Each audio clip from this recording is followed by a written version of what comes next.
Les choses de la vie. S'entendre avec ses collègues. Il peut arriver que l'on travaille en équipe, que l'on travaille avec des personnes, des collaborateurs qui ne sont pas forcément dans son entourage proche, dans son service, et qu'il faille collaborer sur certaines études, sur certains projets. Et parfois, on est un peu trop optimiste et on a l'impression que tout va bien se passer, qu'on est capable de s'entendre avec tout le monde, mais c'est pas toujours le cas. Il est bien de toujours rester certes optimiste, mais il faut arriver à maintenir une certaine objectivité et moins de la subjectivité et moins de la sensibilité. On ne sait pas à qui on peut avoir affaire.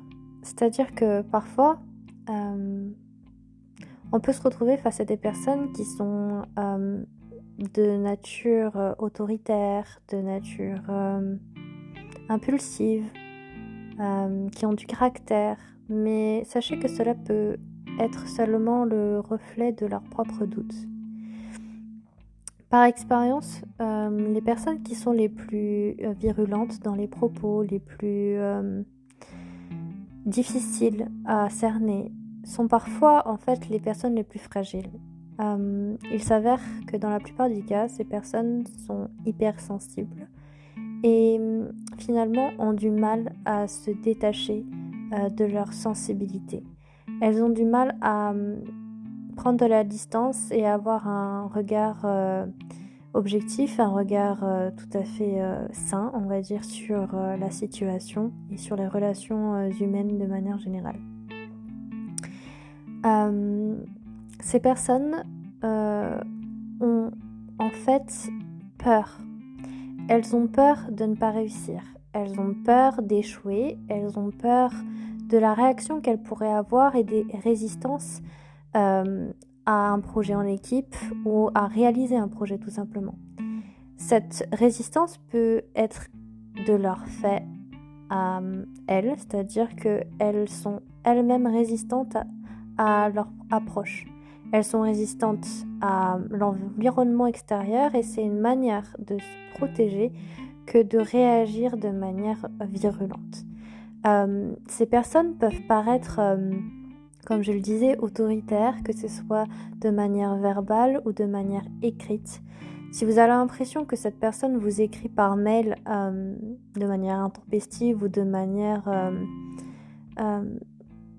directive, c'est une manière pour elle de se protéger, une manière pour elle de se rassurer.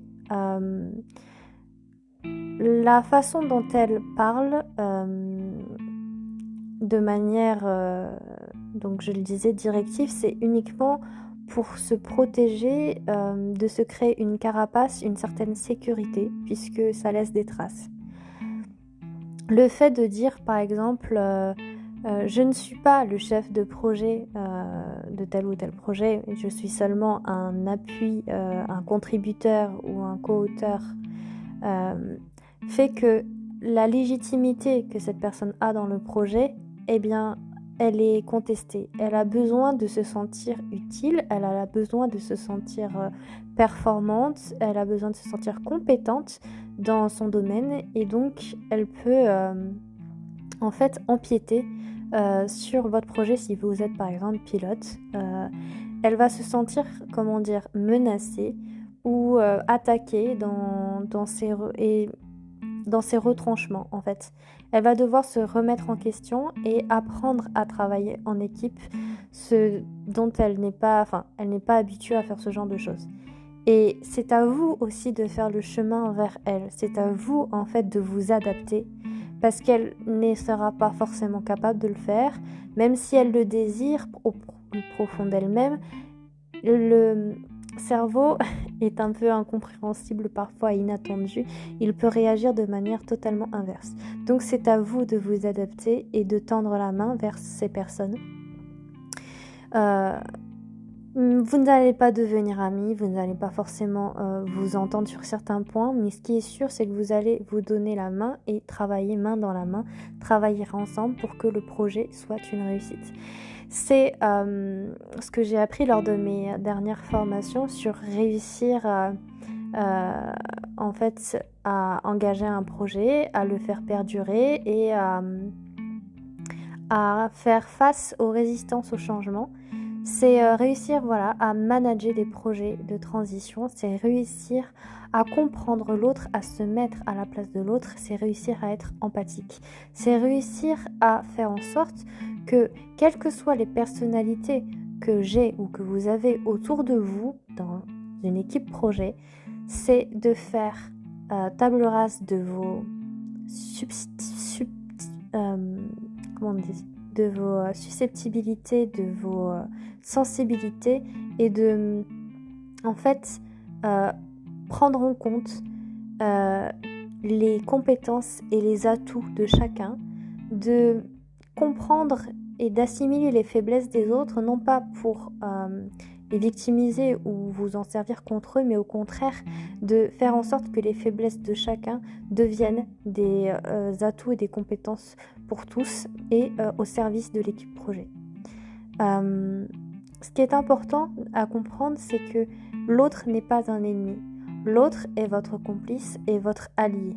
Et c'est parce que vous avez à travailler ensemble, parce que vous voulez la réussite d'un projet, que vous allez tout mettre en œuvre pour que ce projet aboutisse et soit un succès.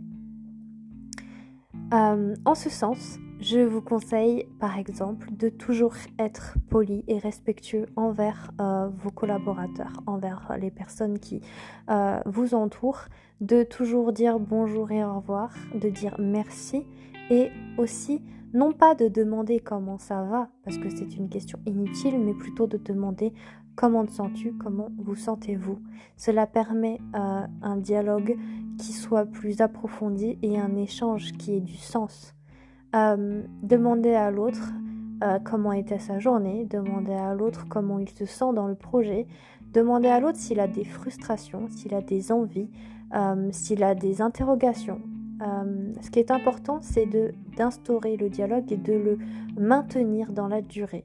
Comment maintenir cette communication de manière efficace et efficiente ?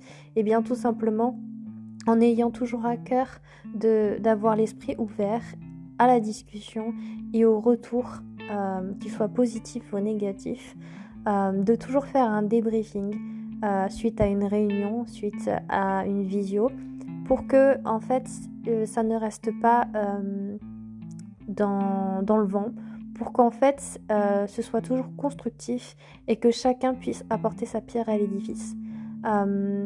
Il ne faut pas laisser place à l'animosité, à l'irritabilité et toujours mettre les choses à plat. C'est important de comprendre que dans un projet, même si on n'a pas des affinités avec les personnes, on peut avoir une relation professionnelle qui soit vraiment efficace et vraiment efficiente.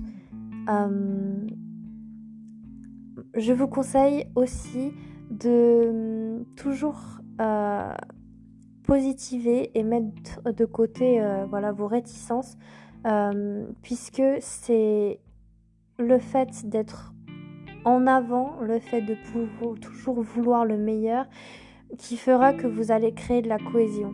La cohésion, c'est cet objectif ultime qu'est la réussite du projet et le fait de travailler ensemble. Voilà, j'espère que si vous avez besoin de travailler en équipe ou si vous savez que vous ne vous entendez pas forcément avec certaines personnes, vous allez mettre de côté vos greffes et vouloir faire en sorte que le projet réussisse. Donc bon courage à vous et j'espère que vos projets seront des succès et que vous apprendrez chacun les uns des autres.